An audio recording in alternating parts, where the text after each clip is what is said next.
Nosotros, como siempre decimos, le damos mucha importancia en cada congreso a que hagamos en primer lugar una profunda discusión de situación internacional y de nuestra corriente, porque precisamente tiene una importancia enorme en función de comprender los cambios que hay en el mundo y en función de comprender también las tareas de nuestro propio país cuando vayamos después al punto nacional. Si esto siempre es así, con más razón lo es ahora que estamos atravesando la crisis más importante del sistema capitalista, que estamos atravesando una etapa nueva, que estamos atravesando los primeros años de cambios cualitativos en el mundo, con nuevos fenómenos políticos, nuevos fenómenos sociales, disputas interimperialistas, interburguesas, procesos regionales. Nosotros necesitamos, y por eso le dimos importancia en el primer documento y en los primeros meses de debate, en el precongreso, a que todo el partido discutiera esto. Y como me voy a referir al final, como también estamos en el medio de un proceso, un intento de confluencia con otra corriente histórica del trotskismo, eso hace también, le agrega otro elemento que hace necesario que seamos lo más profundo posible para analizar la situación y para discutir la política y la orientación que nosotros tenemos que tener. Nosotros, compañeros, en primer lugar, le damos una continuidad a lo que estamos discutiendo en este congreso con lo que venimos discutiendo en los dos congresos anteriores y en particular el congreso anterior, donde profundizamos en el documento y en los informes y cierre que votó el congreso el hecho de entrar a un momento completamente distinto en el mundo. Entrar desde fin de 2007, principio de 2008, a una etapa nueva, como le llamamos nosotros, pero independientemente del nombre, entrar a un proceso mundial en el cual la realidad política, económica y social es cualitativamente distinta a las etapas anteriores que habíamos vivido, independientemente de todos los lazos de continuidad que tiene, por supuesto, un momento con otro, que no hacen al punto de hoy, pero nosotros definimos eso en ese momento. Ya han pasado 4 años, nosotros tenemos que reafirmar este hecho, lo planteamos así en el documento, y también tenemos que buscar en el día de hoy, en el debate de este punto, actualizar las cosas que desde la edición del documento internacional hasta hoy han pasado. Porque ustedes recordarán que nosotros empezamos este precongreso prácticamente hace medio año. Después, por distintas razones, lo extendí un poco en el tiempo para que se pueda debatir mejor todos sus puntos. Y entonces yo en el informe quiero ratificar las líneas generales y centrales del documento, en primer lugar, y eso es lo que vamos a poner a votación, y también actualizar y ejemplificar la situación alrededor de muchos aspectos que han seguido su curso en el transcurso de estos últimos 6 meses. En primer lugar, compañeros, yo tengo que hacer un informe y referirme a muchos aspectos, entonces no puedo sobre cada uno hablar demasiado. Después habrá compañeros específicos que le entrarán más a un o a otro aspecto. Nosotros siempre dijimos que la etapa nueva que se abría tenía que ver con una crisis global del sistema capitalista, que no era solo una crisis económica, que era económica, que era política, que era social, cultural, ecológica. Pero es evidente que la crisis económica tiene su peso, y es un peso decisivo en la continuidad de la crisis. Ya han pasado 4 años, y nosotros, llegado a este congreso, lo primero que nos tenemos que preguntar es si la crisis económica que hoy vive el capitalismo está esencialmente terminando o esencialmente nos tenemos que preparar para que continúe por un periodo importante. Nosotros a esa pregunta respondemos claramente que la crisis no ha terminado y que tenemos que prepararnos para nuevas convulsiones, independientemente de las desigualdades que pueda haber en el mundo, que después me voy a referir. Pero nos preparamos no para una solución inmediata, nos preparamos para que siga habiendo manifestaciones y para que en primer lugar esas manifestaciones sigan sucediendo en las principales potencias del mundo. Ha habido momentos en estos 4 años, algunos de insinuantes y leves recuperaciones de la potencia, pero luego nuevamente han entrado en picos de profundización de la crisis. Europa hoy evidentemente es el principal centro de la crisis económica y desde ahí repercute sobre el conjunto del mundo. Nosotros, compañeros, vemos la continuidad de esta crisis en primer lugar precisamente en el conjunto de Europa, también en Estados Unidos, que si bien no está en este momento al mismo nivel y desde el punto de vista económico tuvo una muy leve recuperación en los últimos 3 o 4 meses, no tiene absolutamente nada que ver con la recuperación que se necesitaría para determinar que Estados Unidos ya salió de la crisis.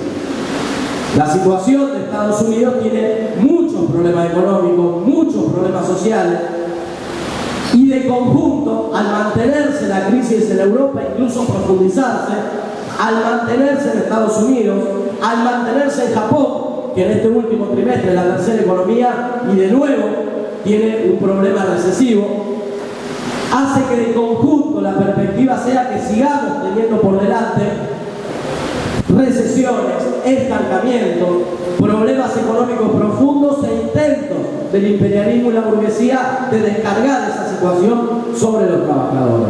Nosotros no tenemos que confundirnos con un dato parcial. Yo le doy uno, por ejemplo. En Estados Unidos el último trimestre avanzó un poco, o lo digo al revés, retrocedió un poco el índice de desocupación, que estuvo arriba del 10% y ahora bajó un poco. En muchos países de Europa no bajó, se siguió profundizando, en otros está un poco estable, pero el punto fundamental es que del inicio de la crisis a hoy, para que se pueda hablar de recuperación, se tendrían que construir 17 millones nuevos de puestos de trabajo, que es lo que se perdieron en el proceso de estos 4 años. Desde ese dato y de esa realidad, imagínense lo lejos que está la crisis económica de recuperar.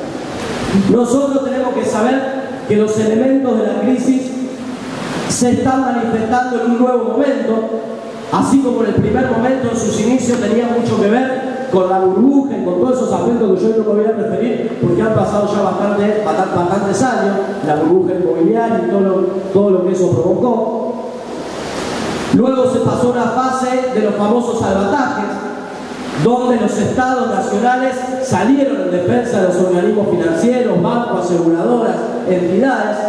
Eso provocó un leve rebote en algunos países para intentar salir del fondo donde estaba, pero nosotros transitamos hoy un momento donde nuevamente se avanzó en la crisis y donde de ese primer sabotaje se pasó a un momento distinto, que es el endeudamiento tremendo de los estados en los principales países del mundo y en el caso de Europa, de los principales países de Europa y de los secundarios, por ponerle un nombre, pero que también están muy afectados.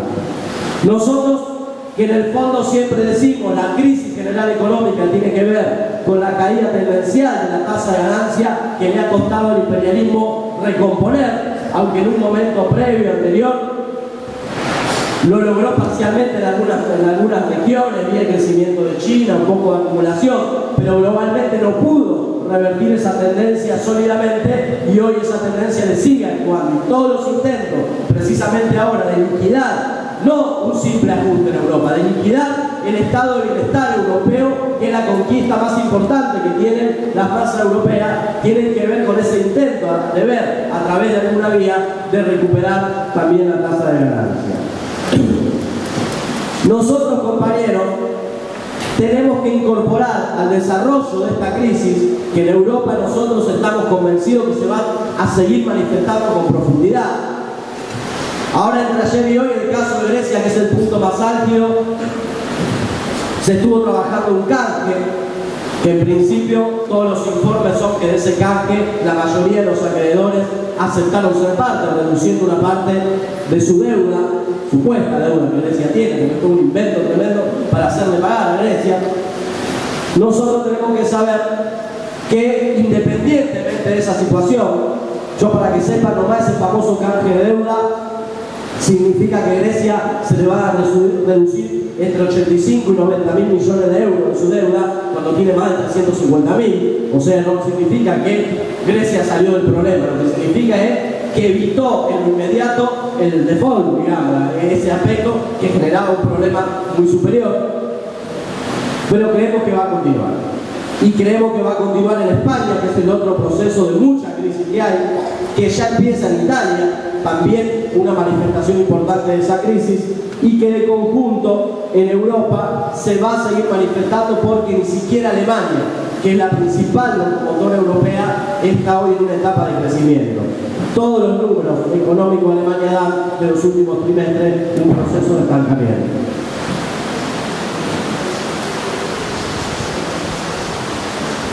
Acá, compañeros, nosotros también tenemos que intentar relacionar la crisis de la potencia con la situación de los países emergentes o los llamados BRIC o China en particular, porque como toda crisis internacional tiene por supuesto desigualdades y no se refleja de la misma manera en todos lados.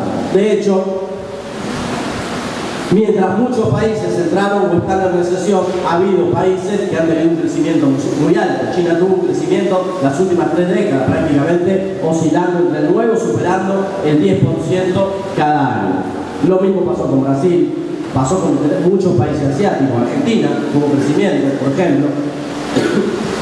Nosotros tenemos que precisar si en el marco de la crisis lo que predomina en la hipótesis y la tendencia general es que el crecimiento de esos países vaya solucionando a fondo la crisis económica, o si la crisis económica esencialmente empieza a repercutir más fuerte incluso sobre esos países emergentes.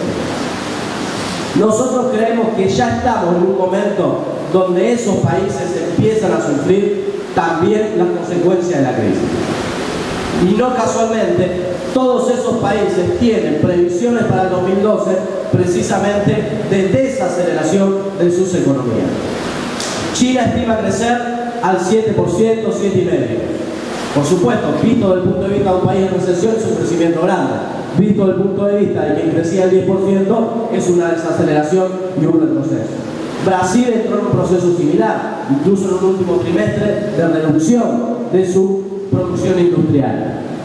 Nosotros, por eso es importante que tratemos de ver las particularidades, pero que no perdamos la globalidad de los fenómenos, porque en última instancia, aunque la crisis arranca por las principales potencias, afecta a los países más pobres, y hay una franja intermedia que por ahora mantuvo su crecimiento y en un sentido relativamente ayudó que no sea peor la crisis. Nosotros empezamos a vivir ahora un proceso donde cada vez más este sector intermedio, estos países emergentes, van a empezar a sufrir precisamente también la crisis internacional. Nosotros por esa razón, compañeros, consideramos que globalmente nos tenemos que preparar para una continuidad de la crisis. Cuando discutamos Argentina, lógicamente esto va a significar que un país como el nuestro, que venía en crecimiento, tiene que avanzar en medidas de ajuste, porque ya la realidad no es la misma. Tenemos que saber que hasta en países como China, que ojo, nosotros no queremos decir que se van a hundir mucho menos, van a seguir creciendo y van a seguir jugando un rol muy importante, pero se van a empezar a provocar otros fenómenos económicos y sociales, de los dos tipos, sociales porque ha habido 180.000 conflictos en China en el último periodo, y económicos también porque China logró ese avance importante en función de un desarrollo económico internacional. Ahora necesita fortalecer su mercado interno porque ve que internacionalmente la retracción mundial hace que tenga menos posibilidad de colocar su producto y entonces tiene que girar sobre sus propios pies para ver cómo fortalece internamente. Con la contradicción que tiene que fortalecerse internamente es también dejar de actuar más fuerte en función del terreno internacional. Entonces nosotros vamos a vivir un proceso de varios años alrededor de la conjunción de estos fenómenos. Nosotros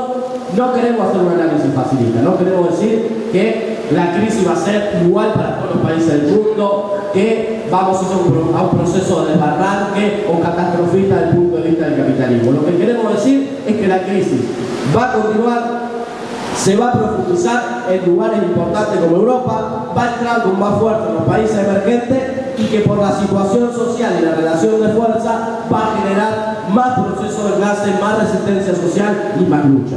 A partir de ahí veremos quién la gana y quién la pierde. porque no se trata de eso. Europa va a tener 2, 3, 4 años de mucho enfrentamiento, más en sentido de Grecia, y no está escrito de antemano quién gana y quién pierde. De última, quién gana o quién pierde va a poner un poco definir cómo es el mundo en los próximos 5 o 10 años.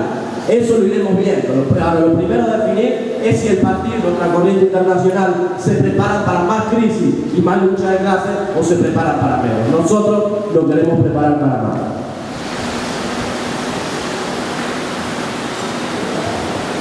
Junto con eso, compañeros y compañeras, nosotros intentamos en el documento precisar la situación del imperialismo, la situación de las potencias, la situación de China, que es un debate mundial, no solo desde el punto de vista económico, sino desde el punto de vista de su peso político, si ya adquiere características más grandes. Hay compañeros que han escrito, los BDI, en toda la organización de izquierda se discuten estos temas. Nosotros estamos convencidos que estamos en un mundo nuevo, precisamente, en un sentido, estamos en un tránsito en el cual hay una combinación de fenómenos distintos que son la permanencia y existencia del imperialismo yanqui y los principales imperialismos del mundo y el desarrollo de poderes regionales. Esto se ha discutido en distintos plenarios y también se discute en todo el mundo, porque uno agarra y lee y entonces puede decir, bueno, el mundo es ahora multipolar. Así como hubo un mundo bipolar, hubo un mundo unipolar después de la caída del muro de Berlín, ahora lo que define el mundo es la multipolaridad. Nosotros personalmente, dicho así, solo así no lo compartimos, por ejemplo. Y al mismo tiempo sí compartimos que hay poderes regionales de crecimiento, porque eso también es parte de la realidad. Pero lo que queremos precisar en el documento y también en este punto es que hay una combinación de elementos. Hay una continuidad del imperialismo y de hegemonía yanqui, tal vez en su punto más débil de la historia, pero todavía actuando como imperialismo, y hay un desarrollo ascendente de poderes regionales como China, como Rusia, como Brasil, por tomar los ejemplos más importantes. Y una cosa no niega la otra, al revés, se combinan en el escenario internacional. Ahora, nosotros tenemos que bajar a tierra esta discusión para que no sea precisamente una discusión abstracta y propagandística, es decir, no, hay países hegemónicos o todavía no lo hay, o solo hay poderes en el mundo donde todo es más o menos lo mismo y se está repartiendo tranquilo el mundo. Nosotros decimos no. Cuando en el mundo se discute una intervención a un país, cuando se discuten bases militares, cuando se discuten aviones que entran y bombardean tal país determinado, nosotros lo que decimos, todo eso se sigue discutiendo en Estados Unidos, se discute en la OTAN y esos aviones salen de esas bases precisamente militares. No salen de la base de Brasil ni de ninguna otra base. Sigue habiendo ese poder de Estados Unidos. Y ese poder de Estados Unidos, aunque esté en su peor momento, precisamente para no ser facilista, tenemos que saber que va a seguir peleando por intentar ser una hegemonía, aunque nosotros definamos que su dinámica es de retroceso. El imperialismo yanqui acaba no solo de tener una política para Estados Unidos y para su crisis, acaba de firmar el acuerdo bilateral más importante con los países del Pacífico, acaba de mandar más naves militares hacia el Pacífico porque, entre otras cosas, necesita disputarle a China esa situación. China también actúa, por supuesto, Rusia también actúa, no tiene el poder ni quiere, creemos nosotros todavía, la dirección china ocupar ese rol, pero actúa. Por ejemplo, en la revolución siria actúa, lamentablemente actúa poniéndole tanques, poniéndole materiales bélicos al régimen dictatorial que está en un enfrentamiento tremendo, pero actúa, es verdad que actúa y que es un poder constante. Pero nosotros, compañeros, tenemos que saber que en una tendencia general donde el imperialismo se va a debilitar más y los poderes regionales existen y se pueden desarrollar, no es un desarrollo pacífico de la situación, ni es que se puede llegar a una situación económica internacional donde en algún momento todos se ponen de acuerdo y todos van a ganar más o menos al mismo nivel. Eso no puede suceder porque no es la lógica del capitalismo. En el capitalismo, para que alguien gane más, alguien tiene que perder un poco más. Entonces, alguien desplaza en algún momento a un sector o a unos contra otros. Como hoy no hay todavía recambio del imperialismo yanqui, que sigue teniendo en su decadencia todavía cierto nivel de dominación y el más poderoso peso militar, no hay nadie que se anime a ocupar ese lugar. Eso hace que sea difícil, por ejemplo, guerras mundiales desde ese punto de vista, porque más bien hay que prepararnos para guerras regionales, para procesos muy fuertes a nivel de la disputa por tal o cual región determinada, pero todavía no a ese proceso. Entonces, nosotros tenemos que seguir viendo el desarrollo. Como bien dice César en un Medellín que escribió, en el caso de China no es lo mismo que Rusia y otros, es mucho más. Es un poder más extendido, de un punto de vista más en sentido imperialista, porque tiene inversión extranjera. En Latinoamérica, por ejemplo, es el principal inversor latinoamericano y de mayor comercio.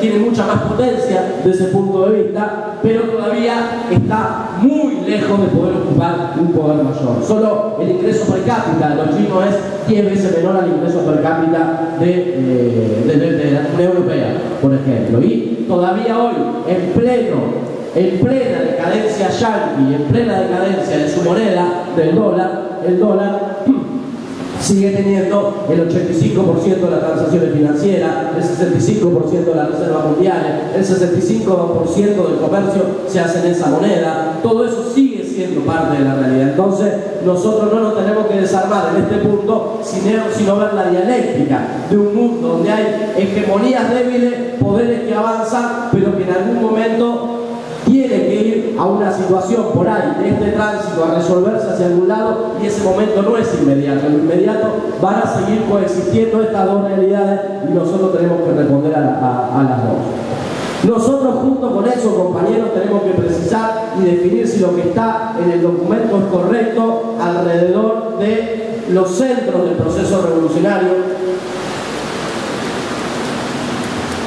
Nosotros hacemos una definición que es distinta a la de documentos anteriores, que es que en primer lugar el principal centro revolucionario mundial es Europa y la zona del Mediterráneo, y que Latinoamérica también sigue siendo otro centro muy importante.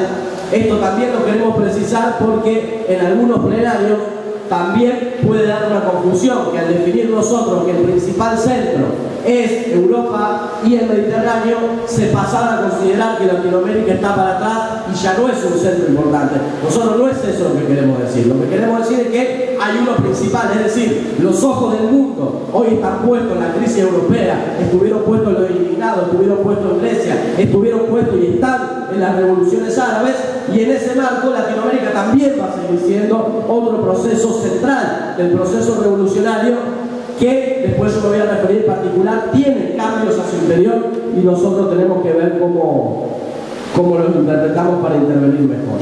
Nosotros en el caso de Europa y de la zona del Mediterráneo, sabiendo que Europa no es todo igual y que precisamente hay países más avanzados y países todavía que están bastante más atrás, así como definimos que es el principal centro, también definimos que la perspectiva es a más confrontación y a más proceso de crisis. O sea, si uno estuviera en Europa militando, como le toca a Anatoly o a los compañeros franceses, o ahora que vamos a participar en el ámbito de la cuarta, nuestros partidos y compañeros de Europa se preparan para más Grecia y para más movilizaciones como en España, o para menos.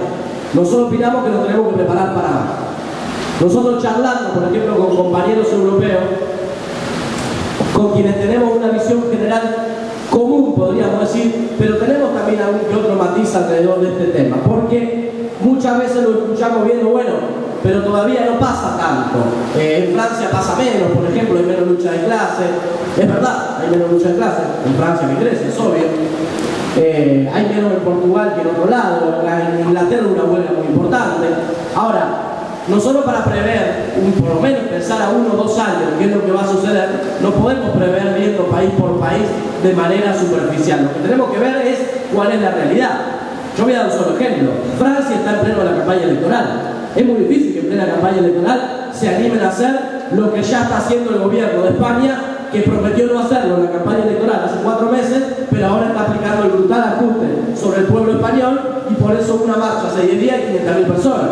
Entonces nosotros tratamos de prever que Francia, más temprano que tarde, cuando gane el nuevo gobierno que se vota ahora en mayo, va a tener que aplicar más medidas de ajuste. Entonces, ahí tenemos que precisar si Francia se suma o no a un proceso de movilizaciones en función de los otros países. Italia empieza ahora también un proceso de movilización. Hubo hace 2 días una movilización muy importante contra la instalación de un tren tipo tren bala, como lo de Cristina, digamos, una movilización muy importante. Entonces, nosotros nos preparamos y queremos colaborar en el debate sobre Europa para que, aunque hubiera y se mantuvieran desigualdades en países que estén más atrás, podamos prepararnos para intervenir en los procesos más dinámicos y tener después, yo me voy a referir, una política concreta para intervenir mejor en la construcción de nuestro partido. Lo mismo, compañeros, para el proceso de revoluciones árabes, que es la zona del Mediterráneo. Si hay algo que está confirmado hoy de lo que venimos discutiendo todo el último año, es que el proceso de revoluciones árabes es un proceso que no termina con la caída de la dictadura. La caída de la dictadura coloca en un nuevo momento en el proceso de esas revoluciones. Porque la realidad de esos países hoy está en el pico y en el centro de la tormenta siria, que cuando caía la dictadura de Túnez, la dictadura de Egipto, ya había niveles de movilización, pero ahora pasó a ser el centro. Pero si uno quiere analizar la globalidad, también en Egipto, también en Túnez, también en Libia, sigue habiendo procesos enormes.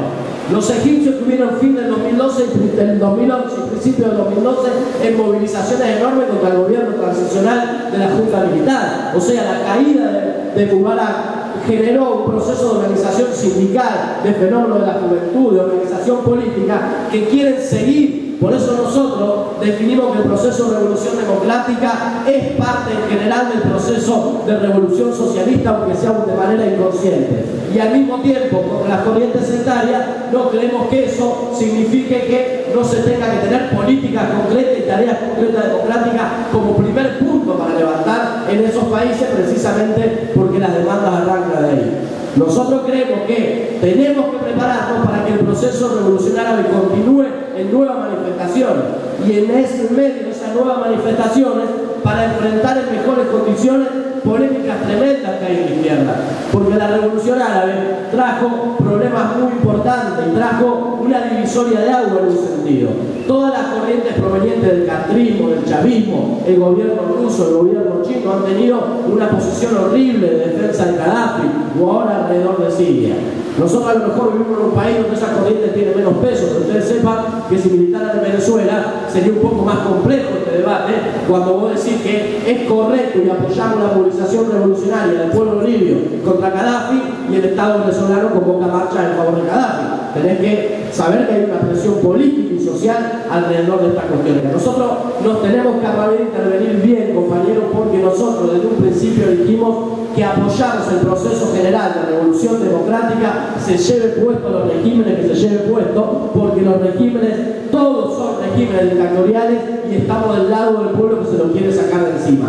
Y solo en ese marco denunciamos las intervenciones del imperialismo, de la OTAN, que siempre, como todo proceso, se quiere meter, Ahora, yo le digo una cosa, en Libia se hablaba que la OTAN, estos sectores políticos, ahora controla Libia, controla el petróleo, controla todo. Yo creo que está bastante lejos de eso en realidad. En Libia habría que preguntarse quién controla, en primer lugar, porque no controla nadie, ahora se está dividiendo en tres. Libia, la OTAN obviamente que se va a quedar con el petróleo, aclarando que con la mayoría del petróleo ya se quedaba, porque los acuerdos con Gaddafi se lo permitían, ahora se quiere quedar con la otra parte también, pero hay un descontrol total.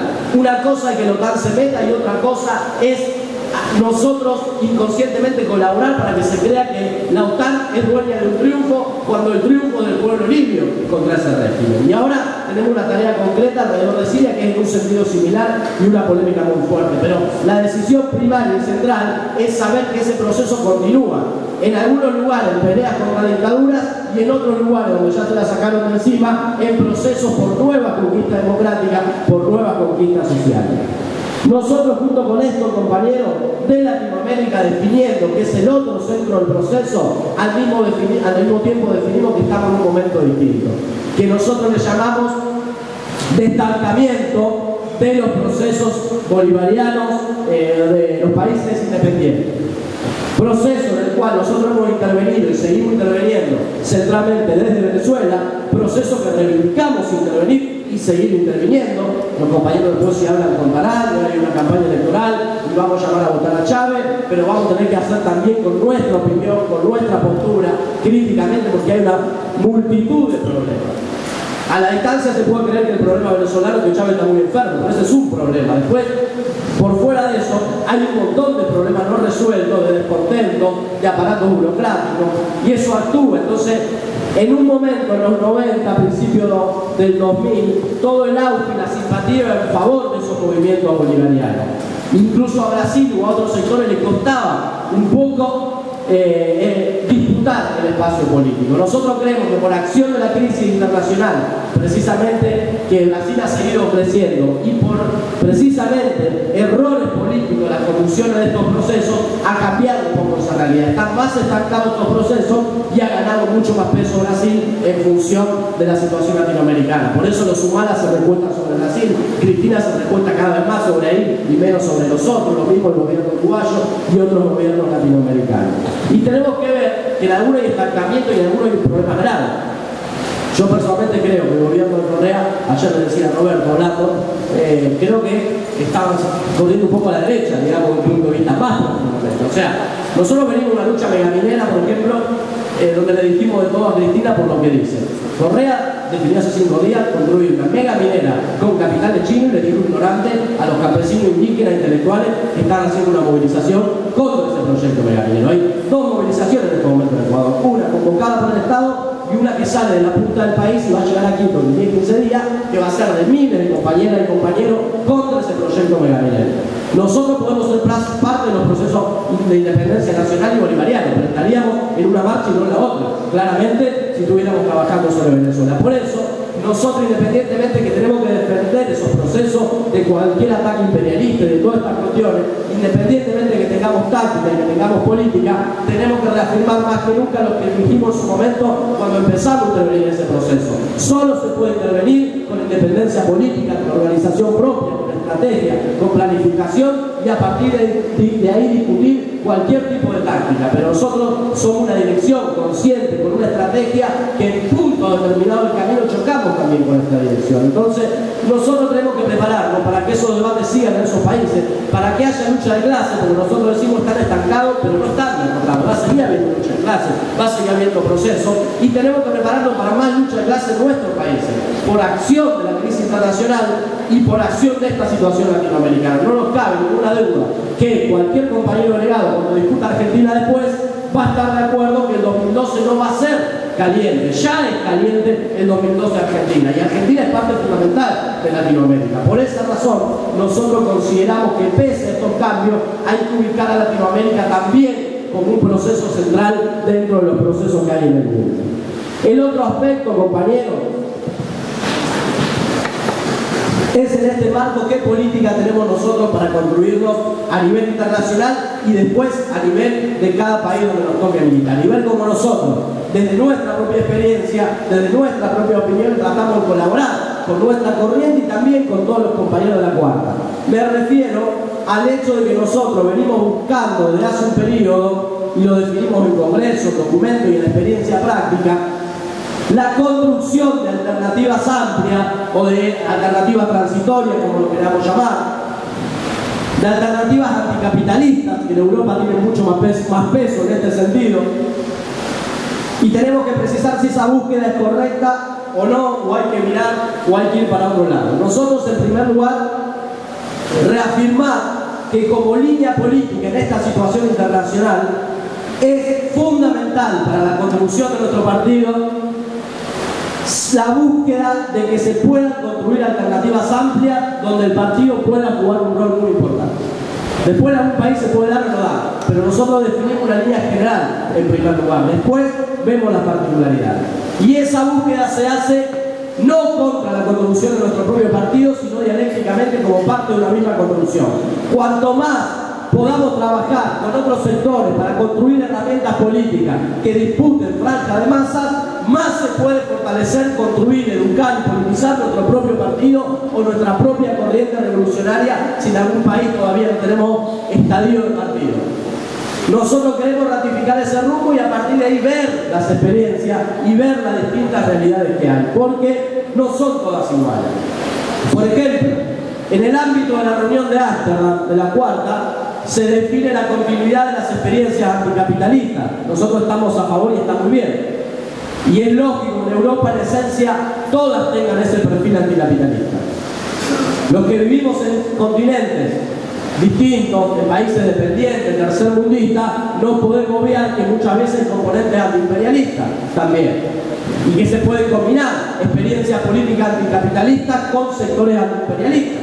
Y en ese caso, ser nosotros el ala anticapitalista de un aglutinamiento mayor.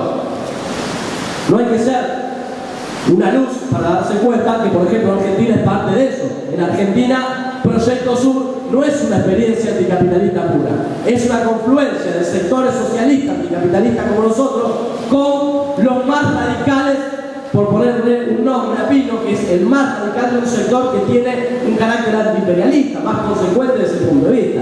Nosotros tenemos que también precisar que eso es súper lícito y lógico.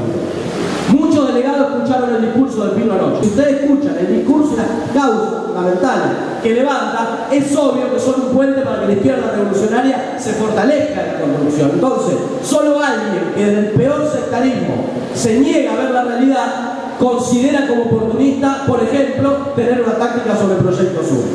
Después, bueno, puede ir bien o puede ir mal. El problema es si es correcta esa búsqueda. Nosotros creemos que sí. En otros países de Europa puede ser más anticapitalista.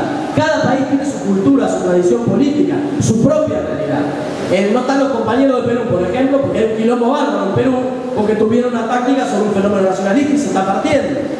Entonces era difícil tener una táctica anticapitalista pura desde ese punto de vista. Es difícil, hasta en Venezuela en su inicio así. Otra cosa es que nosotros seamos ese sector anticapitalista y que pelea dentro de esas organizaciones por un perfil más de izquierda, por un programa más profundo. Pero hay que comprender esa magnitud. En el caso de Europa, a veces no pasa eso, son países imperialistas, tienen otra realidad y entonces tienen otras construcciones, pero hay que seguir las construcciones. Está habiendo muchas, no solo en el NPA, está el bloque de izquierda de Portugal, está la Alianza Rojo Verde de Dinamarca, está Syriza y Antarsia en Grecia, hay distintas cuestiones. Por ejemplo, nosotros, no llegó todavía el compañero de la cuarta, que va a llevar en algún momento. Nosotros nos trajimos alguna preocupación por la situación del NPA. Porque nosotros todos, los compañeros del PSOE, no hemos cansado de campaña en apoyo del NPA. Y nuestros compañeros militan ahí. Y el NPA no está bien, está en un mal momento, se puede dividir. Y nos replanteamos un poco también, en función de lo que yo dije al principio, construir herramientas amplias y al mismo tiempo tener una sólida organización de partido, de dirección y de estrategia. Los compañeros franceses cuando tuvieron la iniciativa de construir el NPA, se disolvieron por completo el NPA. Entonces se acuerdan por muchos charlas acá, como que nosotros apoyamos y seguimos apoyando. Si nosotros lo vemos en la situación de hoy, la verdad que aunque es un debate ilícito y cada cual puede tener su opinión, más bien nos inclinamos que fue un error, por ejemplo. Porque, entre otras cosas, para la respuesta política de Francia, no tuvieron los compañeros ningún ámbito donde discutir una estrategia, donde pensar. Eso se podía haber hecho de mil maneras, de la forma secundaria, digamos. El problema es ver de cada experiencia, aprender si lo que nosotros decimos es más o menos así o a lo mejor tenemos que cambiar. Nosotros tenemos que seguir todas esas cuestiones, porque tener una política para experiencias amplias, tener una política en función de disputar franja de masa, solo es posible si eso no impide el desarrollo de una dirección revolucionaria, de un esqueleto de cuadro, de un partido, de una corriente. Sirve si lo facilita, si lo potencia. Y si vos no estás organizado, difícilmente te potencia. Entonces hay que ver todas las experiencias. Nos contaban otros compañeros del SU. El bloque de izquierda no están disueltos, por ejemplo. El bloque de izquierda tiene su propia organización, disputan con otros sectores, tienen su foto, su organismo común y separado. En la Alianza Rojo Verde de Dinamarca, que es una fuerza política electoral importante, también son distintas cuestiones, pero ellos tienen su propia organización. Y nos contaban los compañeros, hasta nos es difícil porque la gente se acerca a la Alianza Rojo Verde y después tenés que convencerla que también se acerque a la que está adentro, digamos. Es medio complejo. Me imagino que en Brasil debe ser parecido, porque vos con tu PSOE ganás para el PSOE de conjunto, pero después tenés la reunión del mes, la dirección, el curso de formación.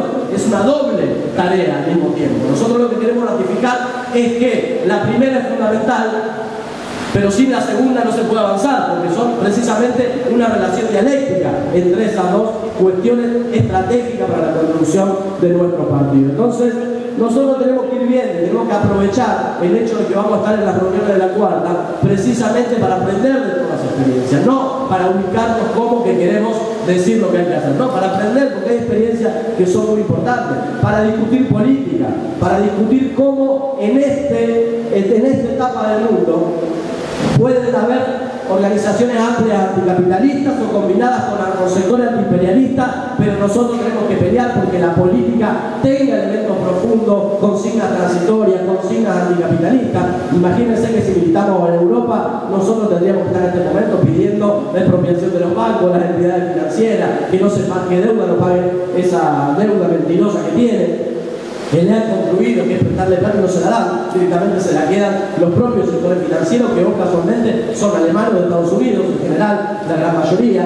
Nosotros trabajar precisamente sobre todas esas hipótesis y, por supuesto, compañeros, no perder de vista que de cada una de estas experiencias, la continuidad del NPA, donde nuestros compañeros van a seguir trabajando, la continuidad del PSOL, que tiene el mérito de haberse mantenido muchos años, ya ese solo hecho es un mérito muy importante, la continuidad del Proyecto Sur, después vamos a discutir mañana, en un estadio un poco distinto, pero habrán escuchado ayer, la continuidad de nuestro proyecto, entonces tenemos que discutir con qué mejor política, discutir todas las experiencias, ver sus puntos fuertes, ver sus puntos débiles y al mismo tiempo ver si nos sigue sirviendo y ayudando para que el partido, su dirección, su esqueleto fundamental de cuadro, cada vez sea más sólido y más fuerte en función de esta experiencia política.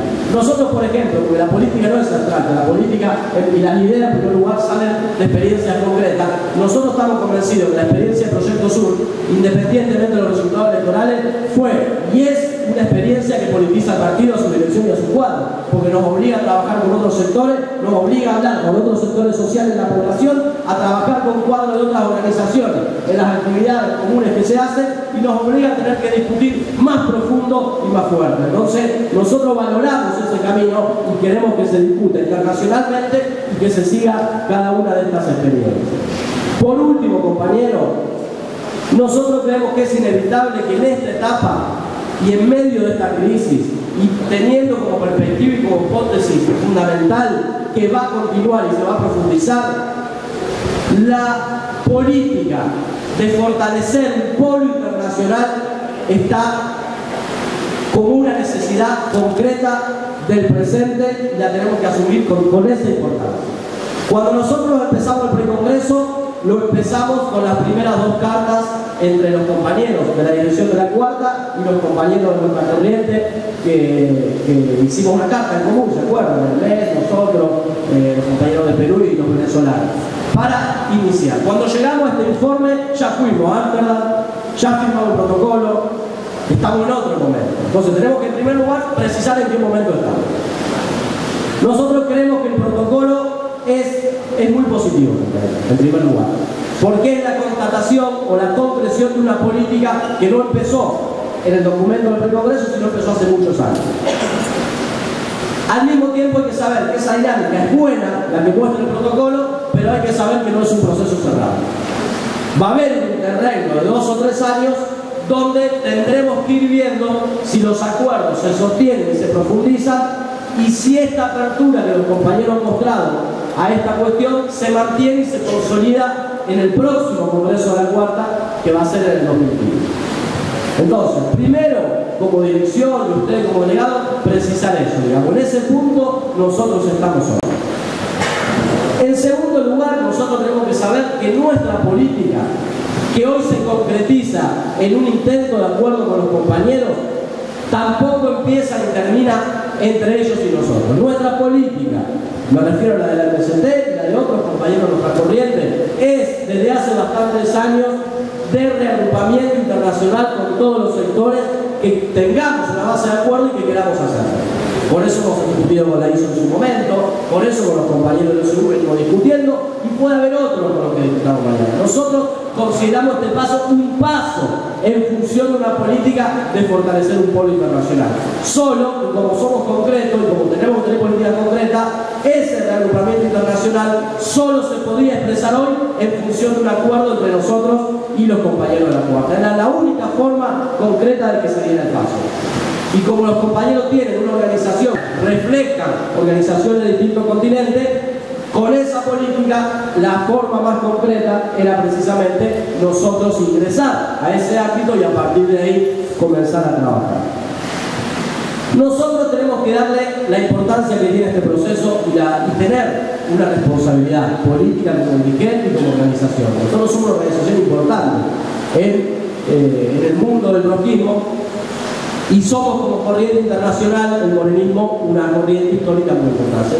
Los compañeros de la Cuarta lo saben y nosotros también sabemos la importancia que tienen ellos como corriente histórica. Es decir, no estamos discutiendo un acuerdo menor o si nosotros ingresamos a la Cuarta con un problema de forma. Lo que estamos discutiendo es si hay un proceso de unificación de dos corrientes históricas y si eso está bien o está mal.